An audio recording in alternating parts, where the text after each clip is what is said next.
Welcome to నా news. నిజాన్ని నిర్భయంగా చెప్తాం, నిజమే మా డిమాండ్. తప్ప ఒక్క పరిశీలించండి, చట్టమా కాదో పరిశీలించండి. చట్టం అయితే సాయం చేయండి, చట్టం కాదు చట్టం లేదని చెప్పనండి, మేము దాన్ని ఛాలెంజ్ చేస్తాం. కాబట్టి ఆ చట్టాన్ని పద్ధతి పాటించకుండా మాలో మాకు తగ్గు పెడితే ఇది తగుదమ్మన్నట్టు జెండాలు పట్టుకుని రావడం అనేది. ఇప్పుడు పోలీసు వారు ఏం చెప్తున్నారు, వాళ్ళు రోడ్డు మీదకి వచ్చారు కాబట్టి మీరు రాకూడదు అంటున్నారు. వాళ్ళ కోరికేంటి, మా కోరికేంటి? వాళ్ళ పరిశ్రమ కావాలని, మేము కావాలనే. అయితే పరిశ్రమ ఇస్తాం, మరి నష్టపరిహారం ఎవరా, డబ్బులు ఎవరా, ఊరకనే తీసుకుంటారా, అందరు పేగలు తీసేస్తారా? ఇది ఎక్కడ చట్టం? 2013 చట్టం ఏం చెప్తుంది? కాబట్టి చట్టాలను ఏమని, అయితే చట్టాలు చట్టుబండలా ఏంటి? చట్టంకి ఏ విలువ లేదా? మరి ఈ చట్టానికి ఏ విలువ లేకుండా చేసి గిరిజనులు కాబట్టి దాడి చేస్తామంటే సహించేది లేదు.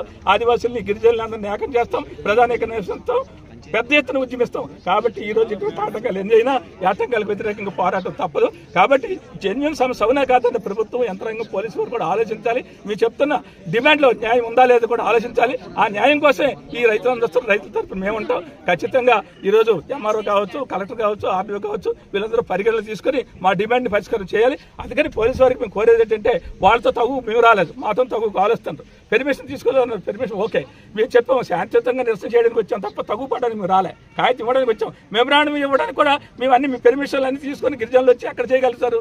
కాబట్టి అది మేము కాగితం ఇస్తాం. మేమేమి దీనిలో విధ్వంసం చేయడమో, ఇబ్బంది పెట్టడం ఏదైనా జరిగితే మీ యాక్షన్ మీరు తీసుకోండి, మాకేం అభ్యంతరం లేదు. కానీ అటువంటి కార్యక్రమం మేము చేయాలని అనుకోలేదు. కాగితం ఇవ్వడానికి వచ్చాం. ఇప్పటికైనా పోలీసు వారికి మేము అడుగుతుంది ఏంటంటే, మేము ఆఫీస్ వరకు వెళ్తాం, మాకు అవకాశం ఇవ్వండి, అక్కడ ఎవరుంటే వాళ్ళకి కాగితం ఇస్తాం, అక్కడ ముగిస్తాం. కాబట్టి ఆ రకమైన అవకాశం ఇవ్వాలని గిరిజన తరపున మీరు కూడా చట్టాన్ని దృష్టిలో పెట్టుకొని ఆలోచించాలని కోరుతూ సెలవు.